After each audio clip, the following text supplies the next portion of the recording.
한 마케팅 연구자가 이런 질문을 던졌습니다. 마돈나와 조디 포스터의 공통점은 무엇일까요?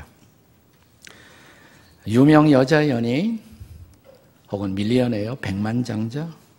아닙니다. 정답은 이들이 홀 어머니, 싱글 패런트, 홀 부모였다는 사실입니다. 제가 미국의 통계를 보니까 미국은 홀 부모 가정이 50%를 넘었더라고요. 56%를 향해서 가고 있습니다. 2013년 통계 현재 OECD 국가들의 홀 부모 가정은 평균 수치가 12.7%입니다. 한국은 그보다 조금 낮은 11.5%를 보여주고 있는데 한국 땅에서는 만만치 않은 소위 싱글 패런트 패밀리, 홀부모 가정이 증가하고 있다는 것이 현실입니다.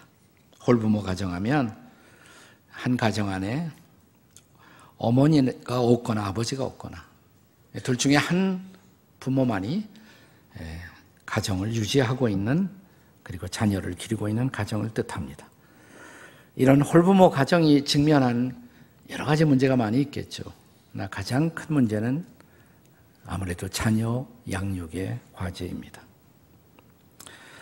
건강한 자녀 양육은 아버지의 영향, 어머니의 영향이 균등하게 미칠 때 가능하다는 것은 그것은 이미 하나의 상식입니다. 홀부모 가정은 그럴 수가 없다는 것입니다.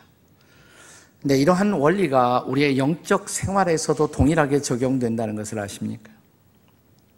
우리의 건강한 영적 성장도 영적 아비의 영향, 영적 어미의 영향이 있어야 한다는 것입니다. 우리 주변에는 항상 내게 신앙에 영향을 끼치는 분이 있어요. 그 중에 영적 아비의 역할을 하는 사람도 있고 영적 어미의 역할을 하는 분들도 있습니다.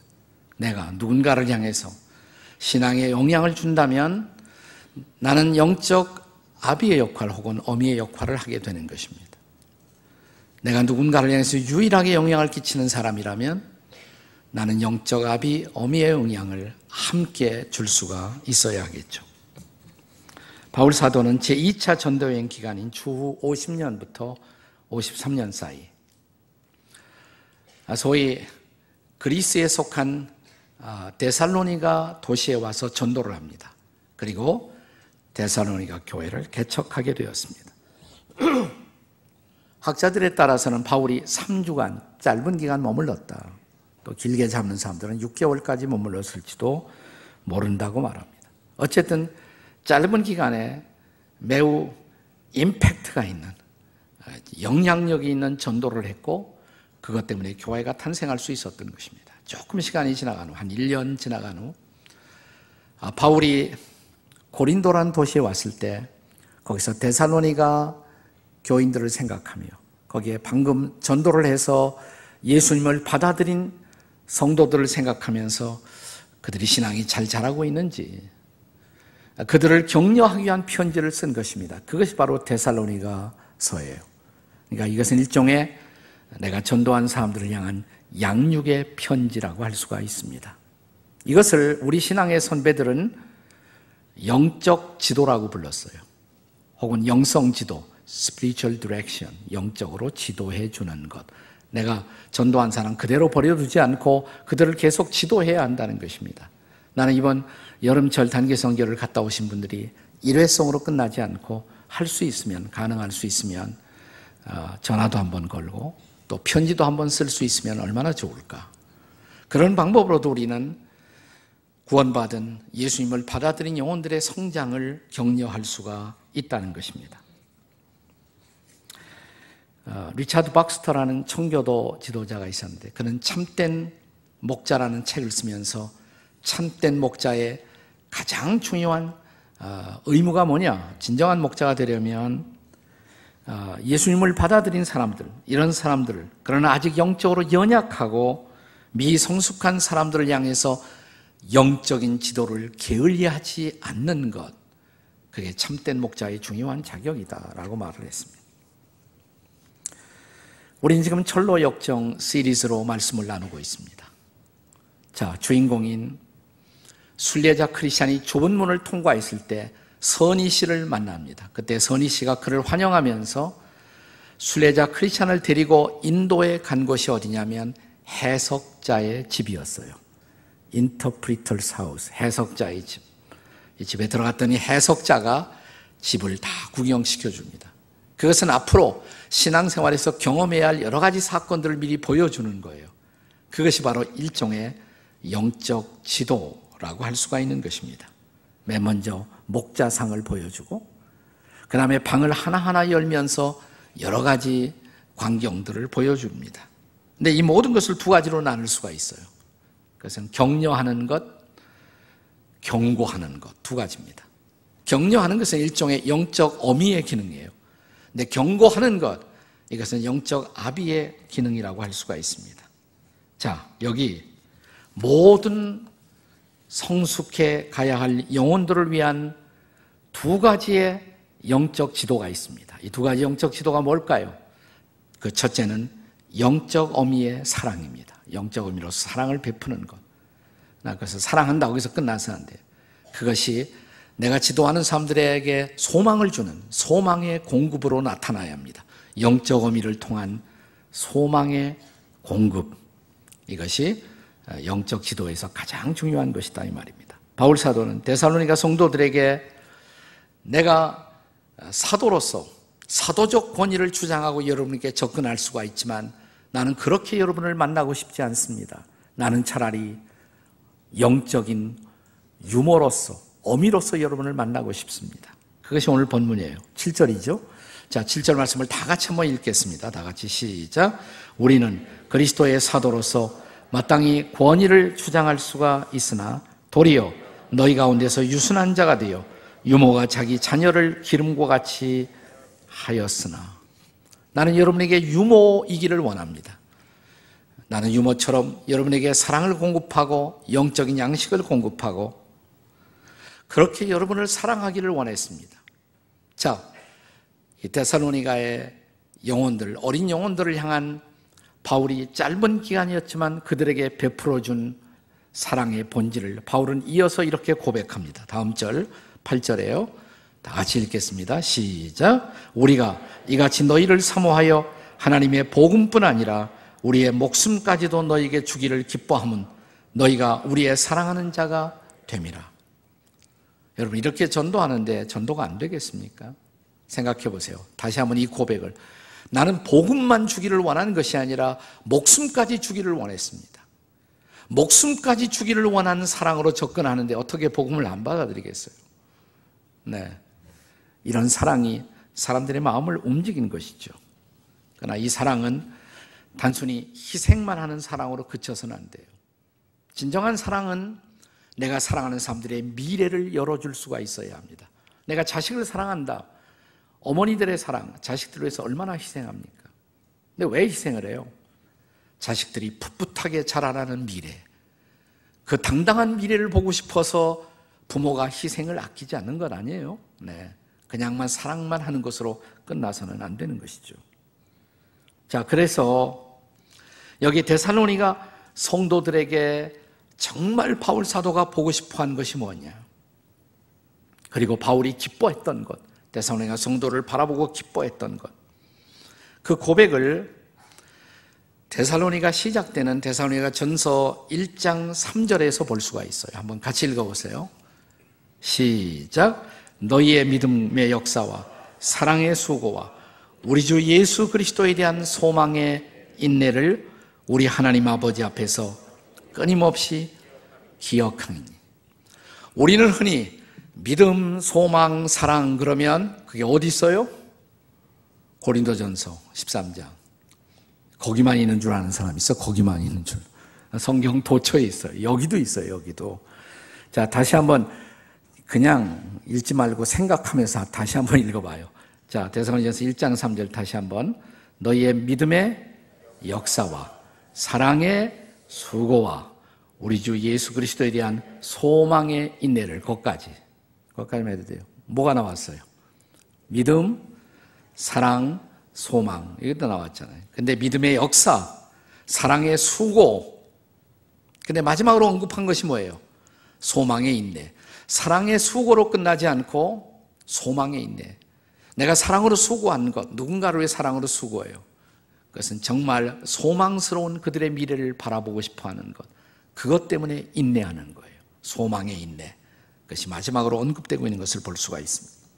우리는 정확하게 철로역정의 저자인 저한 번연이 주인공 순례자 크리스찬에게 해석자의 집으로 인도해서 바로 이런 소망을, 그리고 소망을 향한 인내를 격려하고 있는 모습을 볼 수가 있습니다.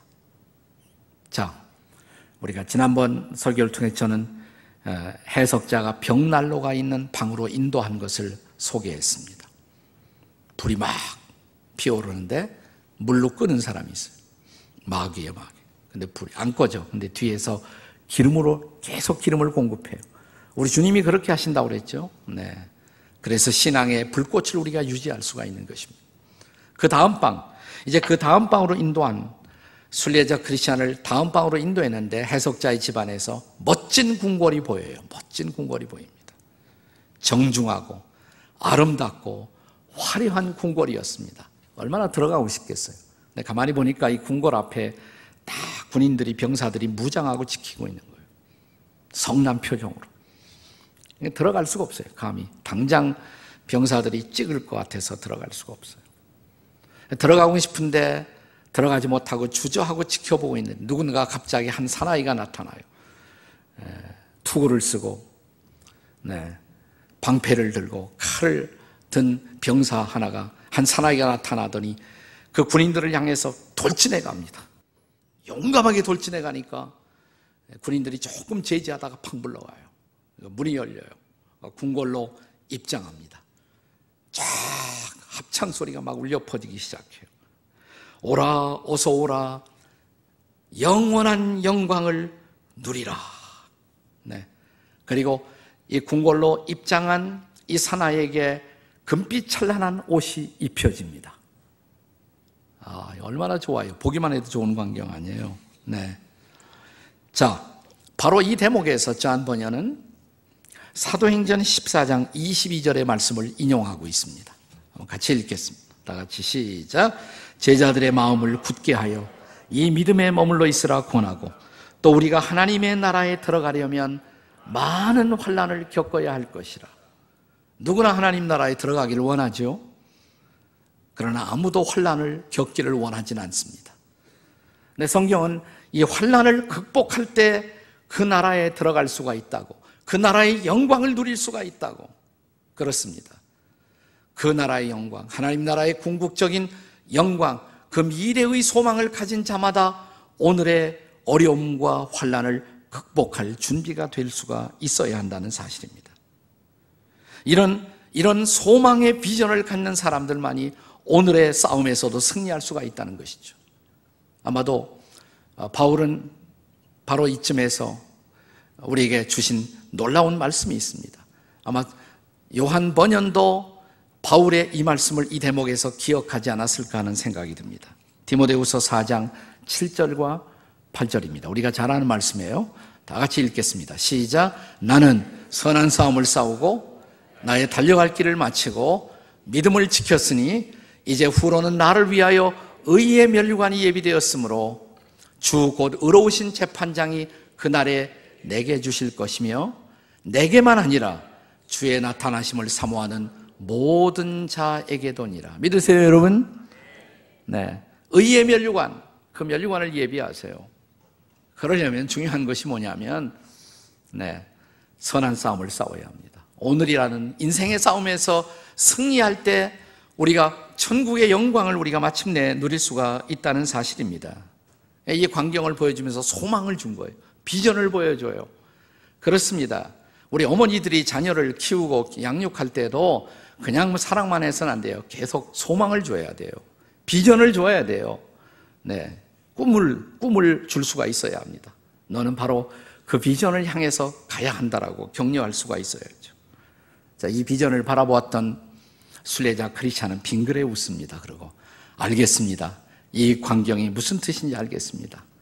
저는 이제 제 길을 가겠습니다. 그랬더니 해석자가 잠깐 조또마떼 just a minute, 잠깐 기다리라고, 아직 끝나지 않았다고 말합니다. 다시 말하면 영적 지도가 끝나지 않았다는 것이에요. 당신이 한 가지 더 보고 가야 할 것이 있다고, 이 해석자의 집에서. 연달아 두 개의 광경을 보여줍니다. 자, 지금까지는 격려했어요. 그러나 나머지 두 개의 광경을 통해서 그에게 필요했던 경고의 메시지를 던지는 것입니다. 이제 이것이 영적 아비의 기능이에요. 자, 영적 어미는 격려하고 소망을 주고, 영적 아비가 뭐예요? 자, 이제 둘째로 영적 아비의 훈계, 그 훈계를 통해서 경계의 레슨을 던질 수가 있어야 한다는 것입니다. 이것이 아비가 필요한 이유예요. 혹은 아비가 없더라도 누군가가 그 영혼의 건강한 성장을 위해서는 반드시 경계의 메시지가 필요하다는 것입니다. 바울은 데살로니가 성도들에게 자기라는 존재가 영적인 어머니로 남기만을 원하지 않았습니다. 그들이 건강하게 자라나기 위해서는 경계도 받아야 한다, 이것을 알았어요, 바울은. 자, 그것이 바로 11절의 말씀에 기록되어 있습니다. 우리 11절 다 같이 읽겠습니다. 시작. 너희도 아는 바와 같이 우리가 너희 각 사람에게 아버지가 자기 자녀에게 하듯 권면하고 위로하고 경계하노니. 여기 아버지의 펑션, 기능, 어떤 일을 한다고 그랬어요? 권면하고 위로하고 경계하고. 위로는 엄마도 할 수 있을 것 같아요. 아버지만 할 수 있는 건 뭐예요? 권면하고 또 경계하고. 이게 필요하죠. 네. 요즘 아빠들이 이런 거 잘 안 하잖아요. 아빠도 그것까지 다 엄마에게 다 하라고 다 미루기도 하고. 네. 근데 이 권면과 경계가 필요한 이유, 그 다음 절 12절이 대답을 해줍니다. 12절 다 같이 읽습니다. 시작. 이는 너희를 부르사 자기 나라와 영광에 이르게 하시는 하나님께 합당히 행하게 하려 합니다. 하나님 나라 들어가기에 합당한 자로 우리가 빚어지고 연단되어지기 위해서 필요한 것, 그것이 바로 권면과 경계라는 것입니다. 권면과 경계는 힘들고 아프지만 필요한 것입니다. 저는 오늘의 자녀 교육에 있어서 결정적으로 결핍되는 것, 우리 자식들이 너무 부모에게 쩔쩔매기만 하는 것 같아요. 네. 권면이 없어요. 경계가 없어요. 이것은 우리 자녀들의 건강한 미래를 위해서 매우 저는 위험한 시그널이라고 생각합니다. 인생은 만만치 않습니다. 수많은 어려움이 있습니다. 그 어려움을 대비시키기 위해서 부모가 자식들에게 싫은 소리도 해야 돼요. 경계도 해야 합니다. 이 경계의 메시지 없이 우리의 자녀들 건강한 미래를 헤쳐나갈 수가 없어요. 부모가 안 하면 누가 할 거예요, 이것을. 네. 해석자의 집에서 이제 우리는 두 가지 경계의 그림을 보게 됩니다. 자, 첫째 광경은 이런 광경이에요. 철창에 갇혀있는 남자. 한 남자가 철창에 갇혀 있습니다. 칠흑처럼 캄캄한 방에서 슬픈 얼굴을 하고 고개를 숙인 채 땅만 쳐다보고 있어요.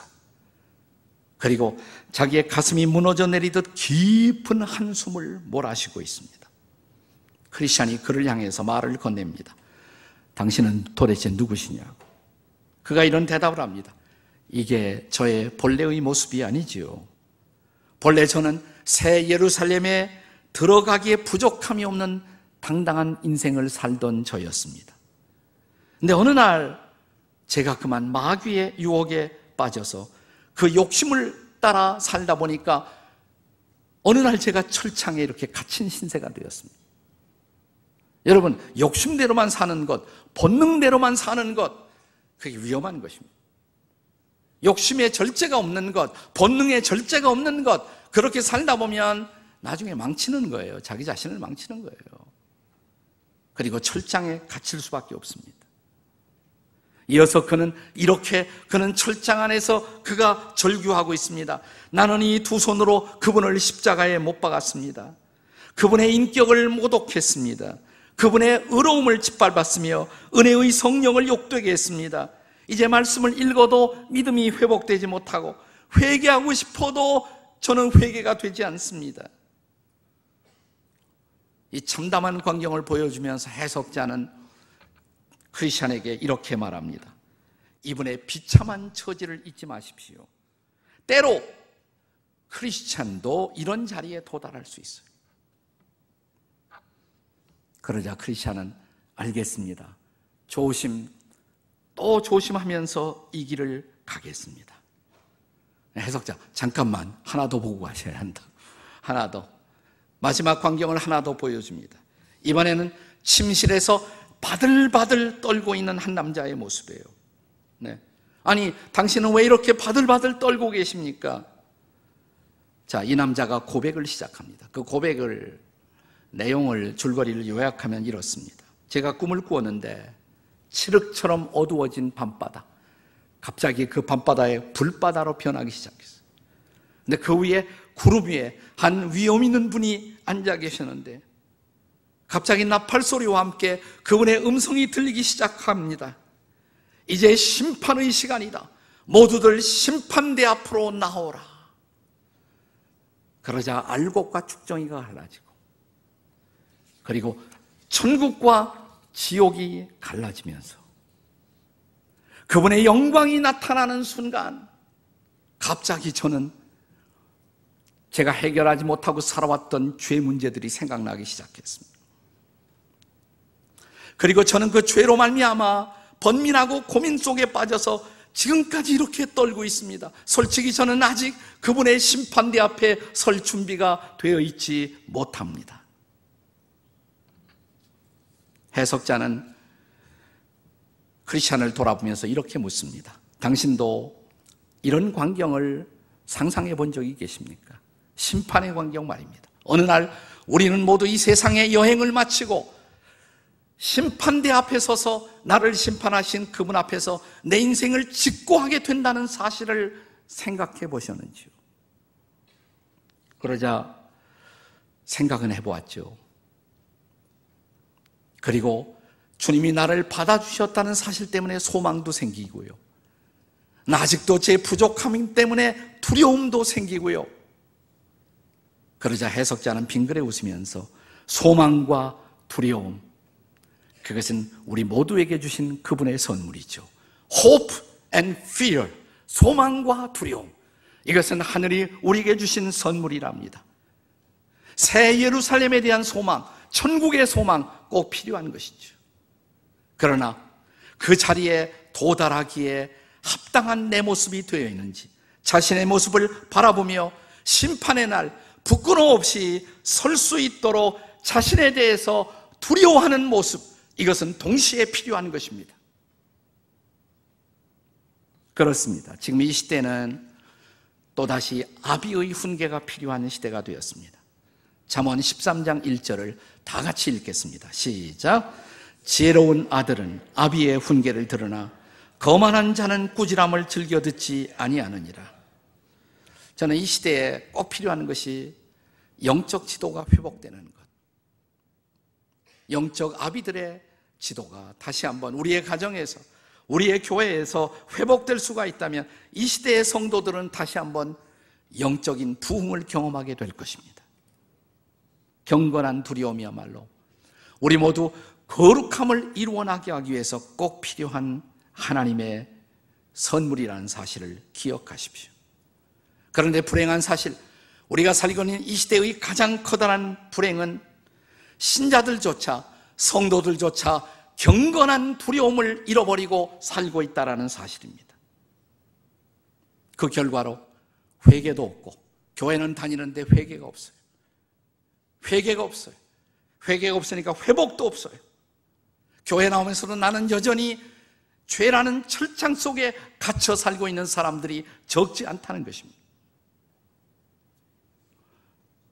우리 시대에 기독교 철학자여 전도자였던 스위스의 라브리에서 유럽의 전 세계 젊은이들에게 중요한 메시지를 전달하다 가신 프랜시스 쉐이퍼 박사라는 분이 계시는데, 프랜시스 쉐이퍼 박사가 마지막 몇 년 동안 암과 투병하시면서, 그는 전 세계 대학을 다니면서, 특별히 크리스천 대학을 다니면서 그분이 마지막 목숨을 걸고 외쳤던 메시지가 있어요. 그게 뭐냐면, 여러분, 우리 시대의 최고의 불행이 뭔 줄 압니까? 그것은 우리 시대의 사람들이 행복을 갈망하지만 거룩을 갈망하는 사람들이 없다는 사실입니다. 행복을 원하지만, 누구나 행복을 말하고 행복의 사탕 발린 메시지를 원하지만 거룩을 갈망하지 않는다는 사실이에요. 거룩함을. 이것이 우리 시대의 불행이라고, 우리 시대의 불행이라고. 그러나 거룩을 갈망하지 않는 한 진정한 행복도 없다는 것입니다.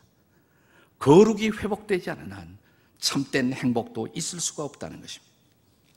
사랑하는 여러분, 우리가 이 거룩을 우리 안에서 회복하기 위해서 필요한 것이 있다면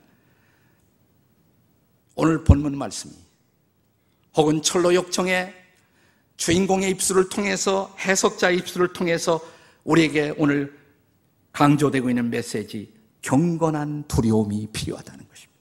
경건한 두려움이 필요하다는 것입니다. 초대 교회들 가운데서 막 영적으로 부흥되는 것 같으면서도 수많은 세속화된 신자들을 가지고 있었고 갈등 속에 빠져 있었던 한 교회가 있습니다. 이 고린도 교회예요. 고린도 교회. 이 교회를 향해서 바울이 그래서 메시지를 보내면서 고린도 후서 7장 1절에서 이렇게 말합니다. 고린도 후서 7장 1절을 다 같이 한번 읽겠습니다. 시작. 그런즉 사랑하는 자들아, 이 약속을 가진 우리는 하나님을 두려워하는 데서 거룩함을 온전히 이루어 육과 영의 온갖 더러운 것에서 자신을 깨끗하게 하자. 아멘이십니까?